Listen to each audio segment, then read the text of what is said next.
we have so many technical, people that come in here that know so much more about the scientific part of our hobby.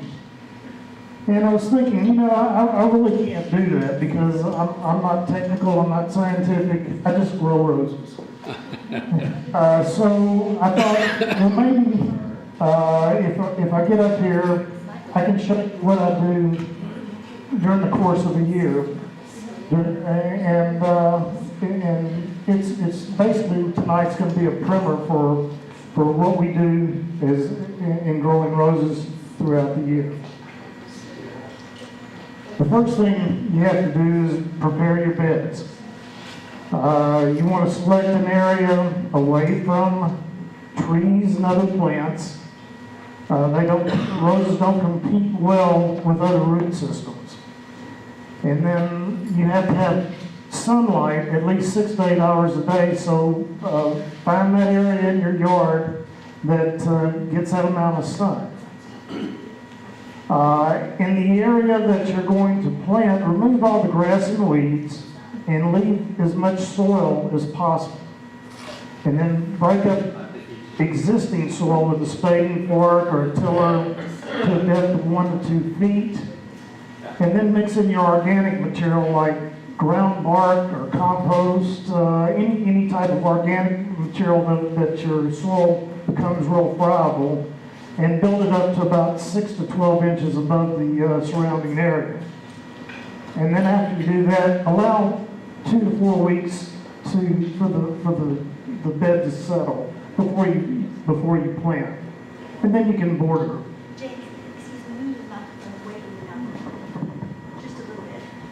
Is that better? It's much better. Okay, here's an option. Instead of doing all that work about tilling and working with the spading fork, believe me, I've done, when I was younger, Debbie can tell you that I tilled all the soil by hand with a spading fork, mixed in the compost, mixed in the bark mulch. And my back just won't allow me to do that anymore. So you do the same thing. You pick the site, but you see item 3 there, where you've found your place to put your roses. You'll put newspaper down, and then put store-bought soil over the top of that. I would advise to create your border before you bring in soil, so it'll stay in there. And then again, you want it 6 to 12 inches above the surrounding soil. And again, allow some time for it to settle. This is in my office, and as you can see, I've built borders. And one thing you don't have to do before you put the newspaper down, but I do anyway, is I take a weed eater and just hit the weeds and the grass and make it nice and smooth right there, and then I bring the soil in, like the second picture, and then of course it's ready for planting. And that third picture is what you see there. Does anybody still plant bare root roses? Bare root roses. Okay. The best time to plant bare root roses is early to mid-February. When you receive your roses, normally they've been in the mail for a few days. You'll need to soak the entire bush in water for a few hours prior to the planting. And then when you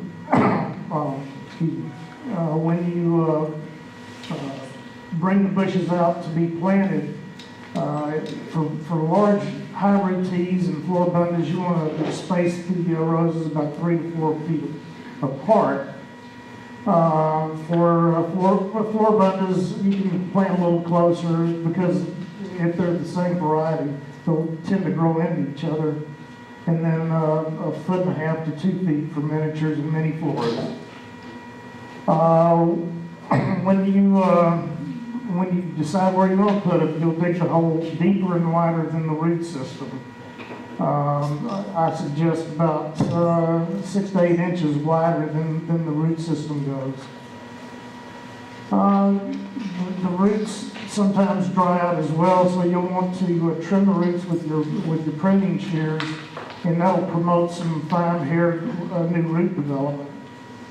And then you'll want to mix 1/3 organic material to 2/3 existing soil to get a nice friable mixture.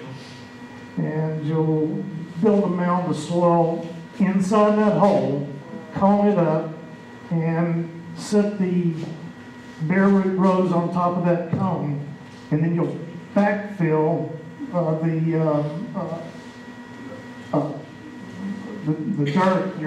dirt that you brought out of the hole that you mixed, that you finally mixed, and then put that in the hole with the bush, kind of settle it. Right around the area that the roots are going to be looking like this, and you'll want to put some superphosphate or some bone meal around the edge of that hole. I've heard that phosphorus is in our soil and it doesn't move very well. Well, because we've prepared a new mixture, I'm not sure where the phosphorus is, but I always take the superphosphate or bone meal and put it around the roots, and I think that's advisable. You won't have to do that anymore with that bush ever again, except with the fertilizer that you're going to be putting in later.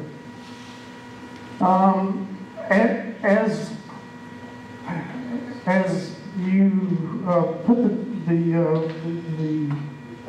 bare root rows on that cone of soil, you'll want to add water in that hole till the hole is filled with water. And then you'll allow that water to drain before you add more soil until the hole is filled. And then because we're doing this in the wintertime, and normally in the wintertime we have cold weather, not like we have this year, but typically we do.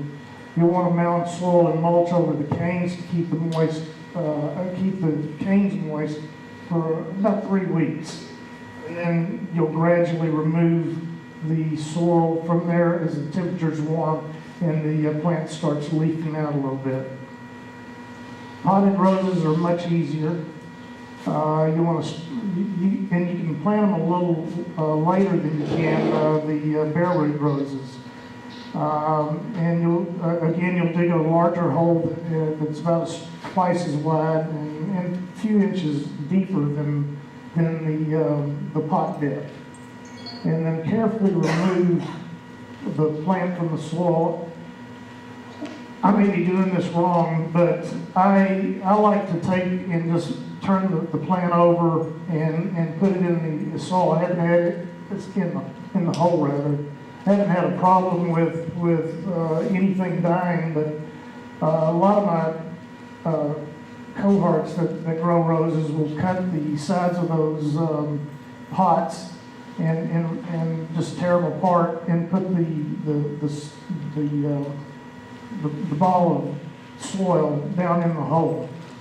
And then again, we add super phosphate or bone meal to the bottom of the hole and do the same thing, fill in with the soil mix and water in. And then until the roots become established, you'll need to keep the moisture level very high. The next thing that we concentrate on is pruning. And did anybody come to our pruning meeting last? You probably heard some very good advice, especially by me. not really. It was Baxter and the Fulghams and everybody gave out good advice. I typically prune my bushes to about half their original size. And I start out with trimming out all the dead and diseased wood. And the diseased wood I'll cut flush to the bud union. And all spindly growth.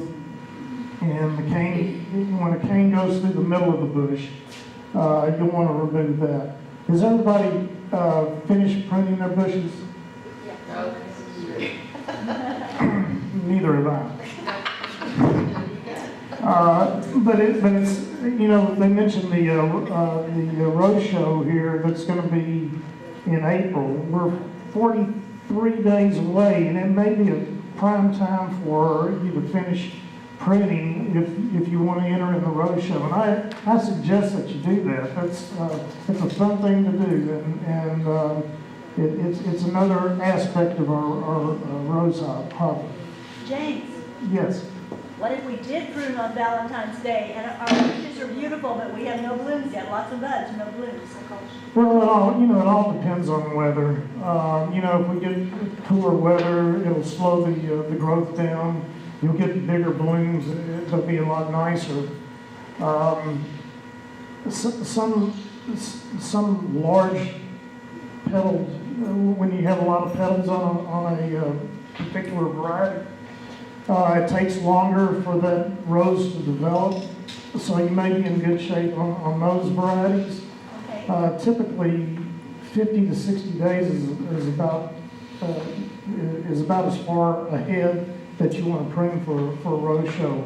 But what would you say, Mary? About 45 days is prime time? 35 to 45, then in the spring, I always find it takes a bit longer. Yeah, so I think right now would be a great time to finish pruning, especially for the rose shows. Now, if you're not going to show roses, don't worry about that Valentine's Day. You'll just have roses sooner than everybody else. But good luck. I'd like to see some of your roses in the rose show. I would too. And then when you prune an outward facing bud and cut it at an upward 45-degree angle, about a 1/4 inch above the bud eye. And then after you're finished pruning, spray with a combination of fungicide and insecticide. And you'll see later on in this program that this is the only time that I'll tell you to spray with an insecticide when you don't have an insect problem visible. So let's go on. James, for those that may not know, what kind of fungicide are you using? Are you using 2 different kinds? I'll get to that here Okay. later on. What's that insecticide as well? I use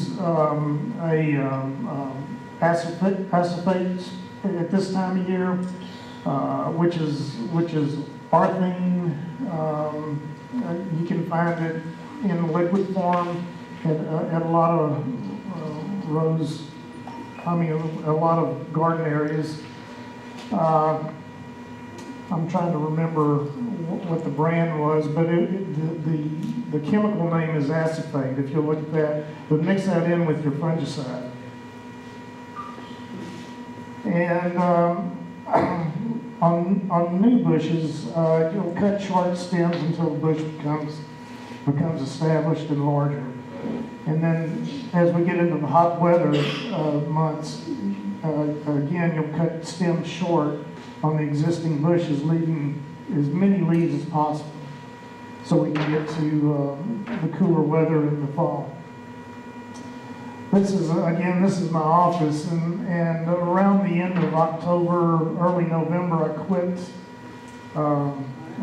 quit everything. I quit spraying, I quit pruning, I quit doing everything. And this is the after picture. Obviously, it's not this year because I'm not finished yet, but this is what it looks like. That's that same group of roses after I finished pruning. As you can see, they're about the size they once were after the growing season. Now, fertilizing. Before you use any fertilizer, you'll need to water your roses very well. Granular fertilizers, about every 4 to 6 weeks, start immediately after pruning, except for newly planted bushes. You'll have to wait until after those plants have initially bloomed. Organic material can be applied at any time. I suggest about every 6 to 8 weeks with fish meal is good, cottonseed meal.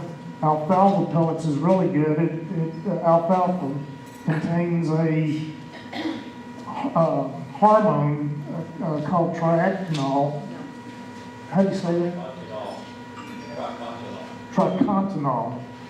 That is, it's a growth hormone. In blood meal, you've got to be careful with blood meal. It's high in nitrogen and it can burn. But Southwest Fertilizer, I'll do a little ad for Bob. Southwest Fertilizer sells a product called Southwest Earth Essentials that has all of that stuff in it. And it's in pelletized form, and it's very easy to apply. What is the name of it again? It's called Southwest Earth Essentials. Okay. And it comes in I think a 15, 20 pound bag. Big, 40. 40 pounds, okay. How stronger than I thought. You can get less, they will do some out for you. Well, I'm talking about the sacks. They're 40 They're pounds? 40 pounds. Really? But it's a good product. I recommend it highly. There's others. Called Mills Magic is another good one, but it's very expensive. Then I also apply Epsom salts, which is magnesium sulfate, in the early spring, and then later on around the end of August, early September, and that'll help encourage basal breaks. And those are those nice new canes that come out from the bottom of the plant. And you really live for that if you're a rose grower. How do you add it? Do you dilute it and dissolve in water, or do you add it in powder? Epsom salt. Epsom salt, I just take about 2 ounces per big bush, and I just broadcast it right out of the bag. With miniatures, though, I do dilute it in water and just kind of pour it around the base of the soil. If you start seeing iron chlorosis, and we'll see a picture here in a minute of that. If that becomes a problem, there's a product called Sprint 330 FE, which is iron, that I would apply to only those plants that have that problem. And how do you tell if they have that problem? Well, I'll show you the iron deficiency here in a minute. We'll water well after you're finished fertilizing. Water before, water after. Here's some factors for success. Your soil should be loose and friable, like we said. It should contain a good mix of organic and inorganic materials. The moisture levels through raised beds should have adequate mulch, and they also should have good drainage. The foliage, you need to keep disease resistant with a good fungicide spray program during the course of the year. And like Gabe was saying earlier, watch your pH. The ideal pH should be between 6 and 6.5 for the nutrients to be available to the plant. As you see, here's the pH from 4 to 10.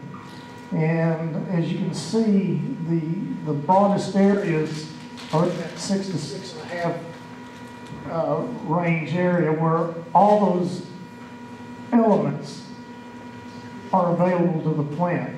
So that's why you want to keep the pH room at 6 to 6.5. If it's too alkaline, you want to use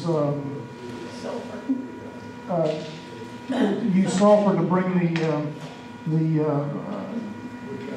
soil down to an acidic level, and if it becomes too acidic, which is hard to do, use Dolomite?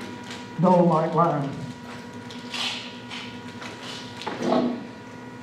As you can see, after I finished pruning, that is granular fertilizer on the big plants. I'll only use liquid fertilizer for the miniatures, which alternate between something like a Miracle Grow or Houston Rose Society sells a water soluble, and then I'll alternate with fish emulsion. Okay. Right in the middle of that, look like the compressor, get on the water. Oh, okay, there's,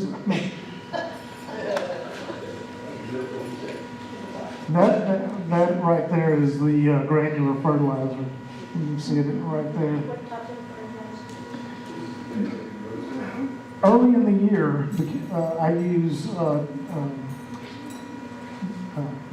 Color Star. 1913-6, I believe, is the 19% nitrogen, 13 phosphorus, and 6% potassium. But because it's fairly expensive, during the course of the year, doing this about every 4 to 6 weeks, I use nitrophos granular, which is less expensive, but it does the job during the middle of the year. Okay, on to a spray program. You'll always want to spray in the early morning or late afternoon when the temperatures are lower and you don't have as much wind.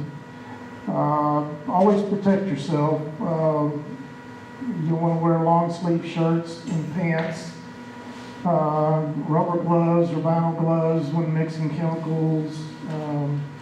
And you asked about the fungicide, Patsy. I use Honor Guard on a 2 to 3 week schedule unless I have black spot.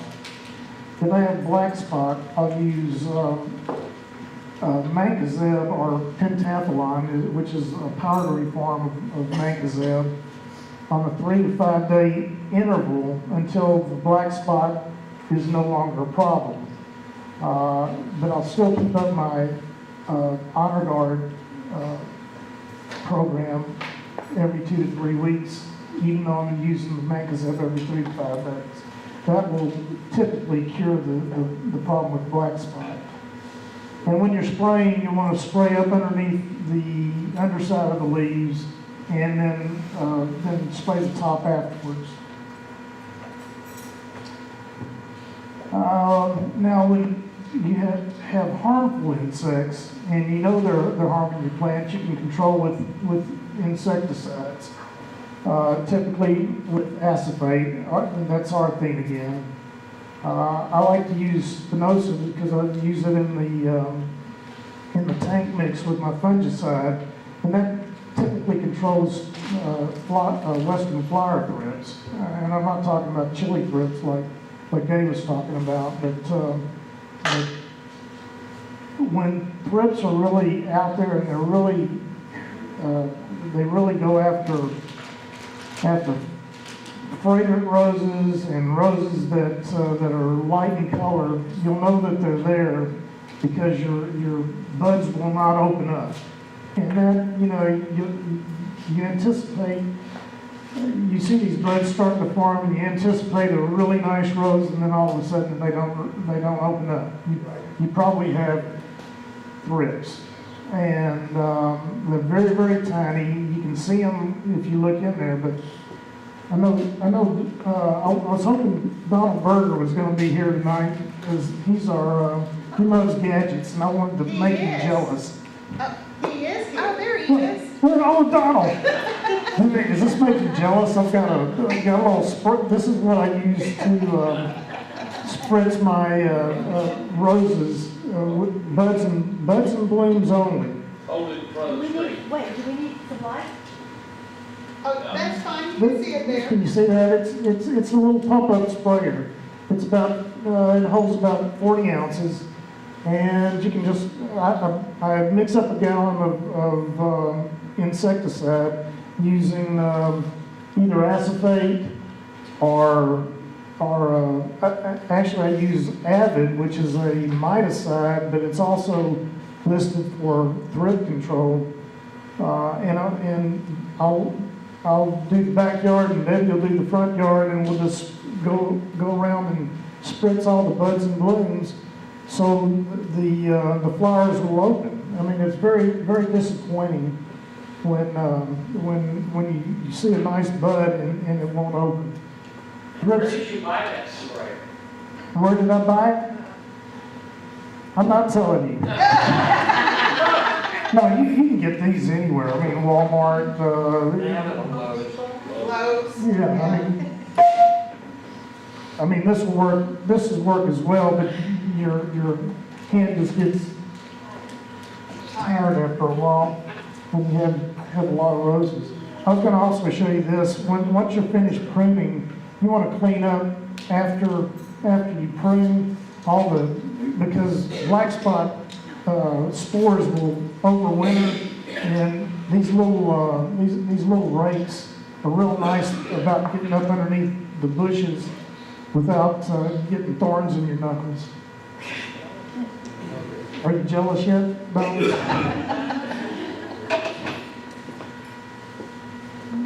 that a raffle item? No, it's mine. Well, you can donate it. Yeah. Yeah. Okay, spider mites will start showing up during the summertime. We normally control those by water washing. You'll take a handheld spray nozzle and knock off the spider mites from up underneath. And I'll show you a picture of spider mites here in a little bit. But they can defoliate a plant in a hurry. So once you see spider mite damage beginning, you need to get on it real quick. And you'll need to do that every 3 to 4 days in a row, and that'll disrupt the breeding cycle. And if it persists, there's specific miticides like Avid that will take care of the problem. But mites, spider mites, do become used to the miticide, and you don't want to use it too often. Another pest is a cucumber beetle. They'll eat into your blooms and be unsightly. And I just take my finger and squish them when I see them. And again, insecticides, only use those when you see a problem. There are beneficial insects, believe me. Look.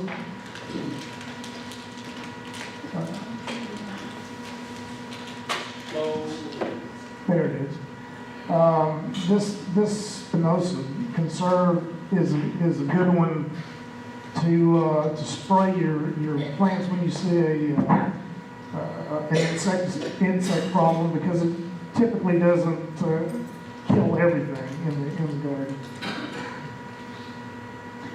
I wanted to show this because a lot of people get confused with the difference between black spot and downy mildew and spot anthracnose. This is black spot, and if you'll see the spots will go across the leaf vein right here, whereas it kind of looks like black spot, but it stops at the leaf vein, and that's downy mildew. And typically the fungicides like the Honor Guard and Mancozeb will take care of this. You'll need a specific fungicide for this downy mildew. I've used a fungicide called Stature DM, but I've got that because I have a lot of roses. There's another downy mildew fungicide called Alliette, but they're all fairly expensive, so hopefully you don't get this. This, just about all the fungicides will take care of that. People have asked me about Daconil, which is chlorothalonil. I wouldn't suggest using that for two things. It burns in the summertime, and its LD50 number, its poison level is higher than just about anything we spray with it. Here's powdery mildew. Once, this is a problem that will go away when the heat of the summer comes around. I wouldn't concern myself too much with that. Your regular program should take care of that. This is What was the one, the other one on the corner? Anthracnose. That's another one that our regular fungicides will take care of. Should, at least it should. What causes that? What is that? Just another fungus. It's a fungus. You won't see it very often, but I wanted to show it because it does look like black spot, and if they have little purple lesions inside the spots that are different than that. This is the one you'll see most often. James, what did you say for powdery mildew? What's that? What did you say for powdery mildew? What do you get? So take care of it. Yeah, just use the same, the regular fungicide program. That should take care of it.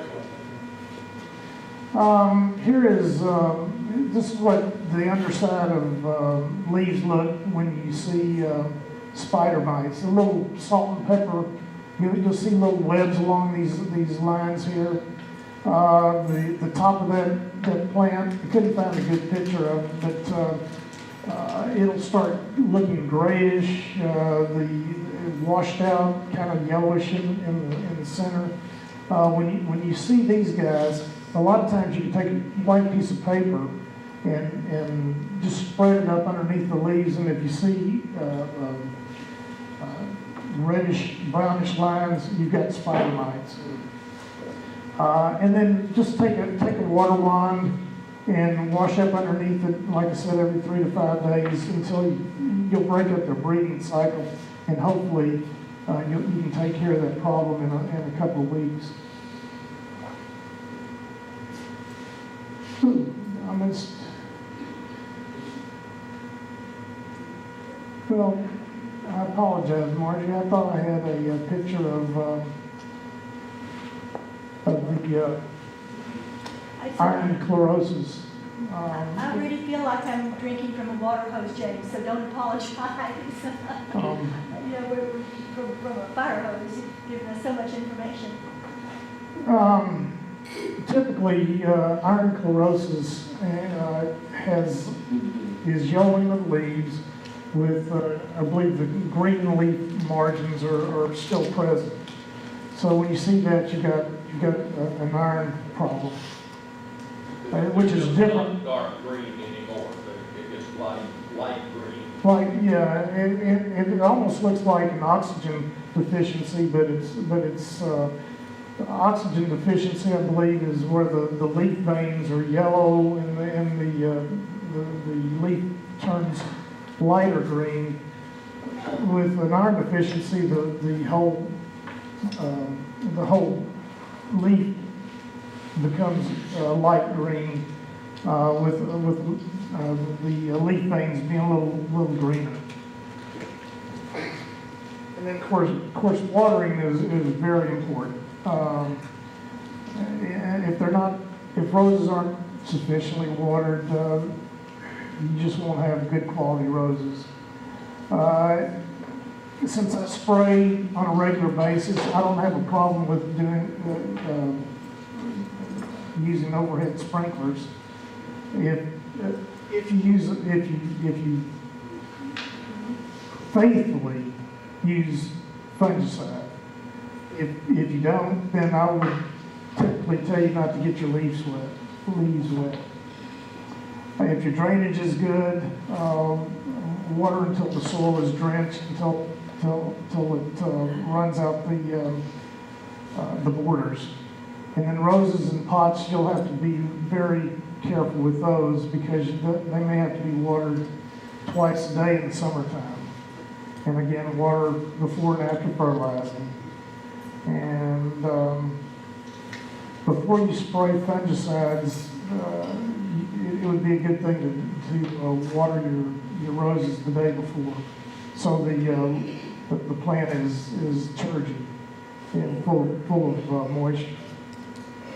So that is basically. I just have a few words of wisdom. I love these things. I found some of this on a old calendar that somebody gave me, and they had all these words of wisdom every day. And I like this one. Experience is the hardest kind of teacher. Gives you the test first and then the lesson afterward.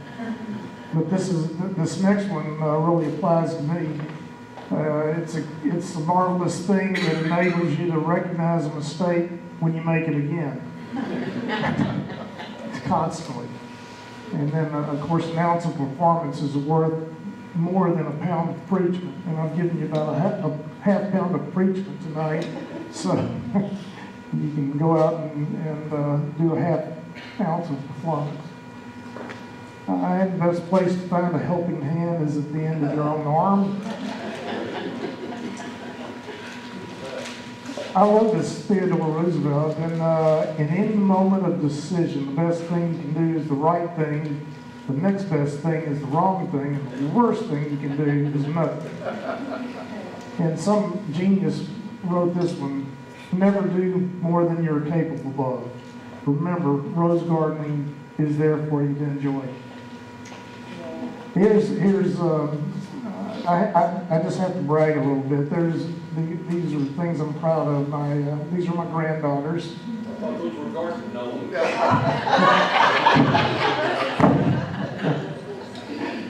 Well, they're cute little garden gnomes. One of a kind, or three of a kind. This is at our house.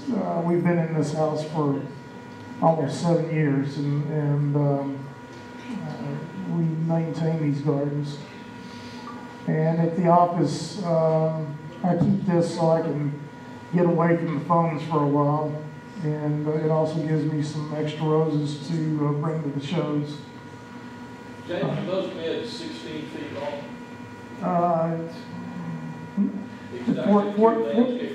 No, they're 14 foot. I had to cut a couple of feet off one of them. And here's some good examples of show roses. Any of you that are planning on bringing roses in for our show, remember to keep the leaves on. We've had people come in with, they just don't know. They bring in just the head and the rose itself, and you cannot show that. The roses are judged on the foliage is part of what they judge you on. So if you bring in roses to the rose show, remember to leave the leaves. Saying that, over here, if you don't bring in leaves, you can always enter in a what they call in English box. This is an example of a rose spray. That's a mini flower spray. And here's some more. This is a old garden rose called the green rose. For some reason, it's modified sepals is what I've been told those are. The actual name is called Chinensis viridiflora. And that is just too hard to put on a little tag, so they let us put the green rose. Unfortunately, that was not our entry.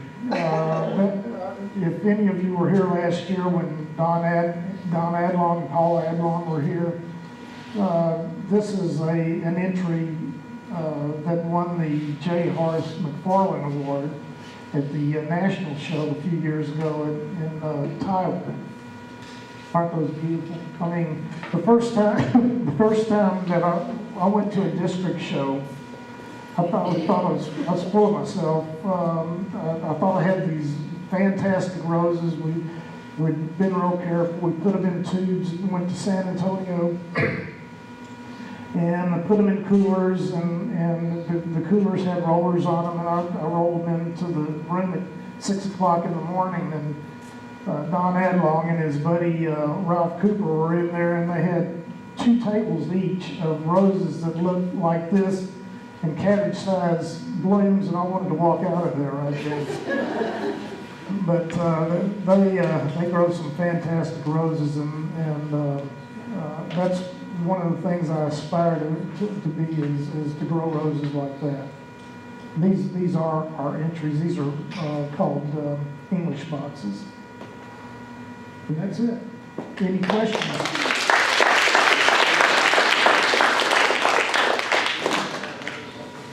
Any questions? When you're building the rose bed, you said you allow 4 to 6 weeks to settle. What's the purpose for that? She's 2 to 4. 2 to 4 weeks to settle, because because your soil is loose and friable, it will settle. You may end up having to put a little more dirt down. I suspect there are people in this room that haven't bought all the roses they intend to yet, and they're gonna go somewhere, Congo or RCW, somewhere like that, and buy a rose and plant it this weekend. Not having dug a hole, not having waited 2 weeks to settle. They're just gonna go do it. And they'll have some good roses too, will they not? Yeah, we're talking about the most advantageous way you can do this. But if you just want to go out and buy a rose like Baxter says and put it in the ground, I would still suggest that you build the where you're going to put it. Build it up away from trees, where it gets 6 to 8 hours of sunlight. And make your soil real friable, and where friable means where air goes through the soil and you have a nice mixture. The dirt's real loose, but you don't have to go through all this if you're just planting one rose. But you want to have a good home for the rose when you do. James, I would just like to give a personal testimony for how important it is to do what you're saying about raising the bed. When Lee and I first joined the Rose Society, we were just planting at ground level, and we had roses, but nothing like as pretty as you're going to get if you take the trouble to build that bed up. So he has actually built beds up about, 8 to 10, 12 inches. And it's made all the difference in the world. So I'd just like to tell you, it's worth the trouble, guys. Yeah, you'll have more success with a raised bed. Yes. Do you recommend a white rose, a tea rose, or a climbing rose that has good fragrance? Fragrant?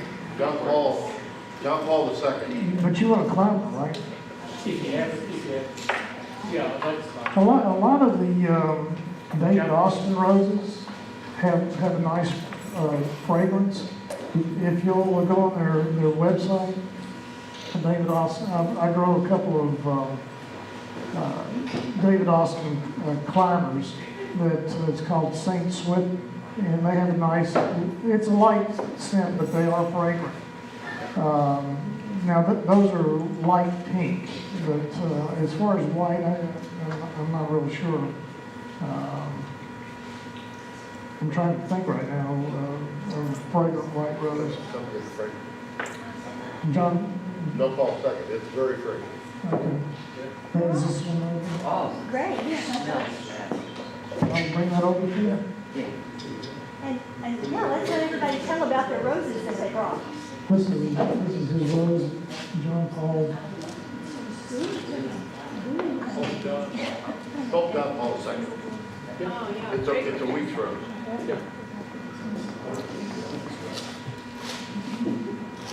Anybody else? Prolific bush because it's Catholic. All right, thank you.